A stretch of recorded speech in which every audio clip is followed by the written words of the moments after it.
Welcome to a new episode of NASCAR Inside the Race, presented by Consumer Cellular. I'm Drew Blickensderfer, crew chief of the 10, joined by Luke Lambert, crew chief of the 77. Well, Luke, Talladega. There's usually something exciting to talk about after a Talladega race, and there's plenty on this Monday. Yeah, I would say I'm glad it's over. I mean, you never know what you're going to get at a superspeedway, and it was an interesting day. We had a very exciting finish, one of the closest finishes in history, and ultimately Brad Keselowski was in the mix at the front at Talladega again. He was in the mix in the spring as well, and I think that's important to remember. And we have some video of that. Brad here running second on the inside lane. That lane is so organized, and I think one thing you can look at, they push out to a little bigger lead than they did in the fall here, but these cars behind Brad, behind McDowell, are so nose to tail. They are tucked up tight. Everybody's giving maximum pushing effort to try to energize their lane. Let's take a look also at the finish in this race. Brad is going to start, as the leader here on the white flag lap. So this is the lap coming to get the white flag. So this is going to kind of set up what he expects for the organization of the lines behind him and how much energy he can expect to have behind him. Up until this point, these guys have gaps. You see gaps in the fourth, fifth, a little more organized up top, but there's gaps in the bottom lane, and we didn't see that in the spring. And those gaps slowed down that line. So Brad in the spring pushed Michael out to a huge lead and was able to kind of play with Michael on who was going to try to win that race. This was a little more, just Brad and Ricky side by side for two straight laps. Yeah, so they're going to come to the white flag right here, and this will start the final lap. So, at this point, Brad's going to be relying on all the information that he can get from TJ Majors to tell him what's happening behind him. But, the point happens where he gets committed to the lane that he's in and he has to work around it. Let's listen to TJ and Brad for this last lap and kind of the information Brad was getting to make the decisions on hanging with the bottom lane. There's 3 wide behind you there. All good, man. You got help coming here. You're on. He is not. Outside. They're back to tight. 2 by 2 here, man. No third lane. Just 2 by 2. 2 by 2. The 5's on. 5's on. 5's on. He's on. He's on. He's on. He's on. He's on. Be ready for the come off on entry. He's on. On. You're clear. You're clear. The bigger help's on the outside. They're tight on the outside. Tight on the 47 on the high side. Tight on the 47 on the high side.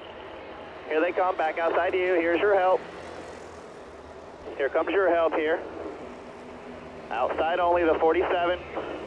Even. Go pull them. Go pull them. Go pull them. Go pull them. 2 outside. Green checker flag right there. Checker flag right there.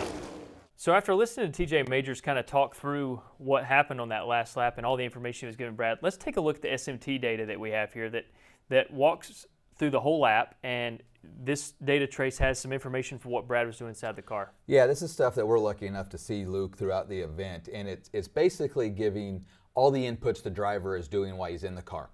Up here we have throttle, the blue being Ricky Stenhouse, the orange being Brad Keselowski. Ricky never lifts. He is wide open. 100%. Here we have brake pressure, and then we have steering angle down here. And there's some things that are really telling that TJ was walking through to kind of go through the head of Brad Keselowski when he's hearing it. And we heard a lot of he's on you, he's coming to get you. And what that means is the 5 is almost ready to touch his bumper. And what Brad wants is, you see right here, in the middle of 1 and 2, he's lifting. People think you're out front. Why aren't you going wide open? Brad's lifting to try to get Kyle Larson to attach to his bumper to run down the straightaway. Most guys are able to run completely wide open all the way around the racetrack. So these decisions to lift and use brake is not to fight a handling condition as much as it is to actually keep the energy in the lanes that the drivers are trying to do to plan for the scenario that you're going to get when you come off the corner. Yeah, and we talked about it. We heard it from TJ. This spot right here in the race, Brad Keselowski's out in front. He's clear. TJ's voice makes it sound like he's thinking, Brad, you might want to move up. That outside lane's a little more connected. They've got a little more energy. TJ's giving that information, and Brad decides to kind of stay committed to the bottom lane so they can get a good push down the front stretch. Brad has just gone through the first race this year and saw kind of how the bottom lane stayed committed. I think that's feeding into his information. He's probably looking at the cars that he's got stacked up behind him and the cars on the outside and trying to decide, hey, if he makes that move for the top, are those guys going to work with him, or are they just going to team up against him and try to go around him? So when Brad makes that decision to not move to the top in the middle of 3 and 4, that's when he's applying more brake and coming off the throttle again to really try to stack up the line and get tight with the 5 and hopefully have the cars behind the 5 stay tight with him so that when they come off the turn 4 towards the dog leg, they've got a really strong line to push. When you're getting pushed down the straightaway in a speedway race, it's kind of out of control for the guy getting pushed. He's all over the place, and you really see that in Ricky Stenhouse. The guy that had the most energy in his lane, and they were the tightest and connected to him the most. Ricky's the blue, and this is the steering trace. And the higher the line goes, the more left he puts. The lower it goes, the more right input he puts with the steering wheel.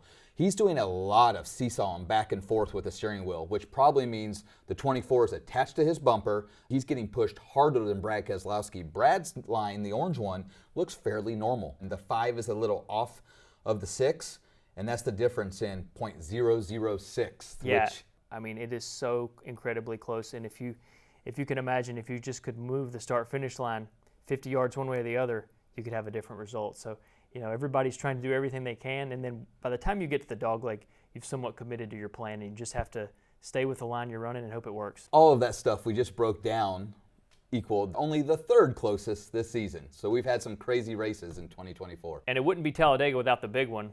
We'll break that down next. The twists and turns of the NASCAR playoffs peak at the Roval, where 4 more drivers are going to find themselves on the outside looking in. Join the gang as we break down all the lefts and the rights. It's NASCAR Inside the Playoffs on True TV and Max.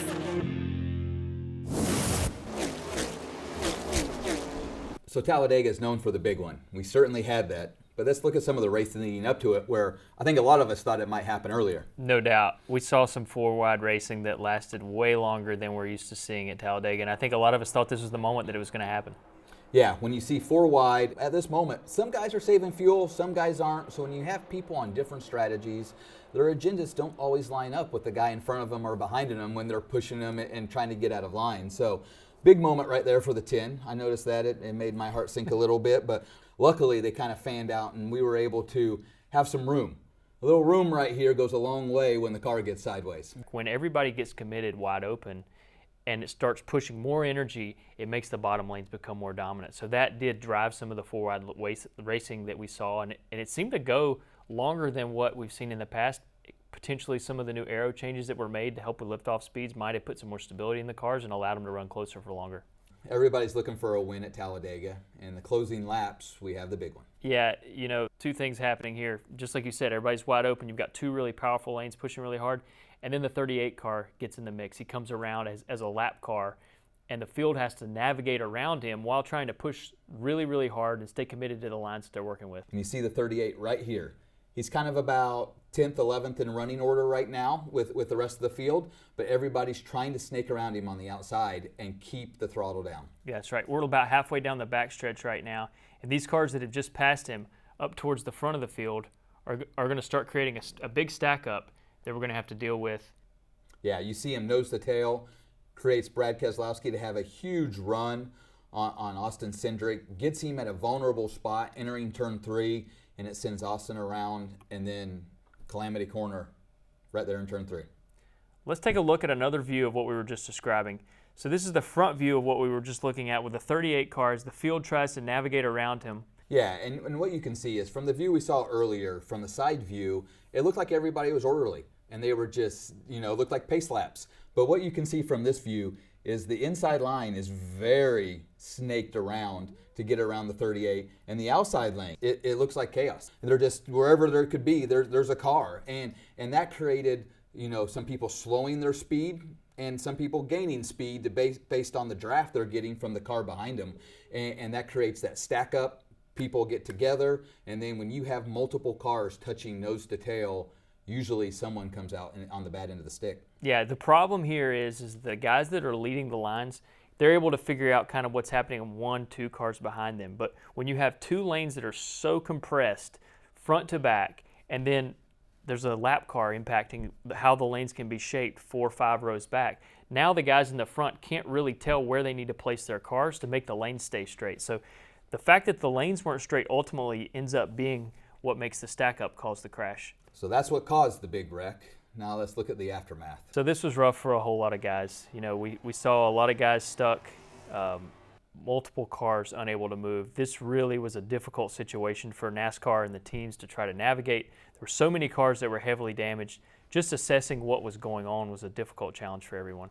Yeah, there was something 23 plus cars parked back there in turn 3, all of them with flat tires. And I think one thing that is tough for the drivers and something the fans probably don't realize is when they slide and all 4 tires go flat, they're actually riding on 5 aluminum pucks under the race car. And these aluminum pucks are about twice the size of a hockey puck.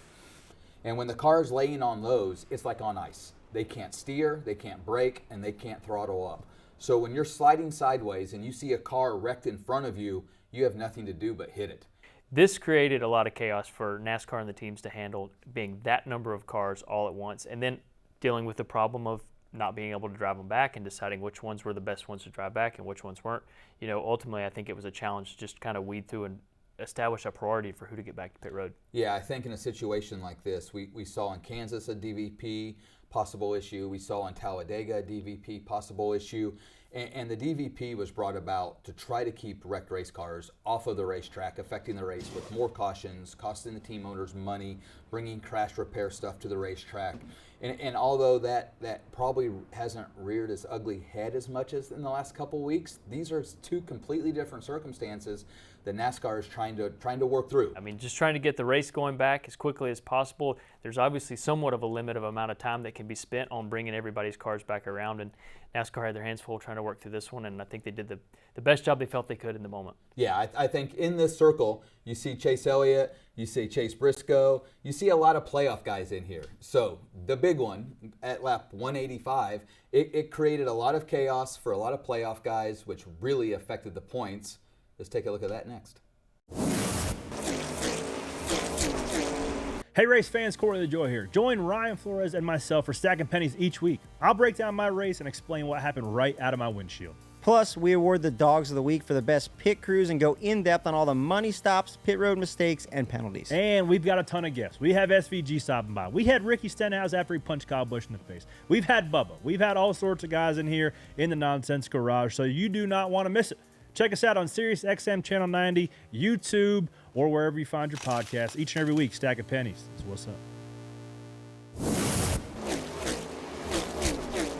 I'm Ryan Flores. Join Kim Kuhn and myself each and every week right here at Around the Track. Whether you are going to the racetrack or watching from home, we get you ready for all things national and regional level. And we'll tell you who and what to watch for each week. Plus, we get you ready for the weekend at the racetrack, and Erica will help you place your bets to win some easy money. Be sure to check out Around the Track every Wednesday on NASCAR's YouTube channel. Well, Talladega is always a wild card. We saw quite a shakeup in the playoff standings heading into the finale for the round of 12 at the Roval this week. Yeah, it really looked like it was going well for the number 12 team. And towards the end of the stage right here, you can see they got caught up in what was their bad accident of the day. Yeah, you know, Ryan Blaney's racing hard to get stage points. He thought he had a chance to win the stage. I heard him after the race say, I was at least going to probably finish 5th or 6th. I was happy with that. And Alex Bowman got a huge run on him and gave him a push in a vulnerable spot through the tri-oval. And you see Ryan Blaney's day in pretty quickly there. Right at the end of the stage. Somebody else who had an up and down day for sure was Denny Hamlin. We've talked about him a lot in the playoffs, having bad luck or just things happening to the 11 car to take him out. And one thing I want to point out that I saw during the video is, if you look right here, these are louvers in the hood. They should be more flush. They should be down. He had early contact in that Ryan Blaney crash. And it looks like he might have had a little nose damage. And I think that plays off to what we'll see later in the video when Denny tries to take off pit road. Yeah, you can see he comes off pit road here behind the 20 car. Doesn't look like he's in a terrible position, but he's just not able to stay close to the 20 car when they're getting up to speed. And this sets him up to actually lose the draft and not really have anybody to work with. And he ends up losing the draft, getting a half a lap behind. The tables really turn for him when the big one happens. You see him and the 7 car. The wreck happened in turn 3 and 4. They're that far behind, and here the caution comes out. This is what puts him back in the race. Yeah, he's just at the start-finish line, so he's going to get a good view here. I think he's probably counting right now, Luke. He's saying 1, 2, 3, 4. He's seeing all these playoff guys. That right there was a huge shakeup in how the standings were. Let's take a look at the standings of the guys prior to the big one happening, and then what ultimately were after the race. Yeah, this is somewhere off turn 2 on lap 185 coming to the big one. You see Austin Cindric up here. Denny Hamlin, like we talked about, he is way behind the pack, has a little body damage. He's not having a good Talladega race. And then the big one creates. Big shuffle, big shakeup here. Really worked out negatively for the 22, Joey Logano. They slid from just inside to just outside the cut line. Austin Cindric, the guy I just talked about, he was leading. Should be in yellow up here with William Byron. He's decently below the cut line now going into the Roval. Denny Hamlin, we talked about him. He was over here in red just a second ago. Now plus 30. He's breathing a sigh of relief this week. The other two happy guys right now, William Byron in yellow, he's advanced, and Ryan Blaney. The big one caused him to kind of salvage some points and not get close to that cut line, so he's going into the Roval with a little cushion as well. So let's take a look at the Roval, because this is going to be the next stop for the guys trying to transfer to the next round of the playoffs. The first area where we can see that they've reconfigured the track is over here between turn 6 and turn 7. The old layout of the racetrack followed this direction, and it was kind of a sweeping section of the interior of the racetrack that led up to a more gradual turn up onto the banking. Now what you're going to do is you're going to go straight through here, kind of do an off-camber downhill turn 6 area, which is a right-hander, which is super tricky, and then you get to a hairpin. Similar to turn 11 at Sonoma, 30, 35 miles an hour. What that creates is heavy braking zone right in here. Like I said, turn 6 right through here. Super risky the way it's downhill off camber. So I think you're going to have a lot of chaos leading into this turn 7. So that power down to try to get a good run through the banking down into the next braking zone is going to be completely changed. And it'll be exciting when we have the practice to see actually how that flows and what the race cars are doing through there. So the next section of the racetrack that NASCAR has made a change to is 15, 16, 17. Similar look to what we saw before, but they've dramatically sharpened these corners, meaning that the apex of the corner is much tighter. The old route through this corner right here was much more sweeping, even though it was a really tight corner before. It was much more sweeping, and you were able to kind of use this direction that the arrow shows here. Now you're going to be faced with a much tighter apex. You're going to have to really bend the race car right here, travel through here, and to stay off of the curbing that you're not really able to travel across. The old layout allowed you to carry a little more speed onto the front stretch, and as you visually watched it, it looks slow at the flag stand when cars come through there. It's going to be slower now. The other thing this presents is that's the restart area. So as the cars go through their double file, some will be leaving onto the front stretch. Maybe the leaders will get out to a little bit for turn 1, so we don't have the stack up in turn 1, but it'll be bumper tag through 15, 16, and 17, taking restarts from about the 4th row on back for sure. You and I, we'll be at the Roval, going through the paces, learning what that does to our race cars on Saturday and then ultimately on Sunday. And you can watch the Cup Series Sunday at 2 p.m. Eastern on NBC.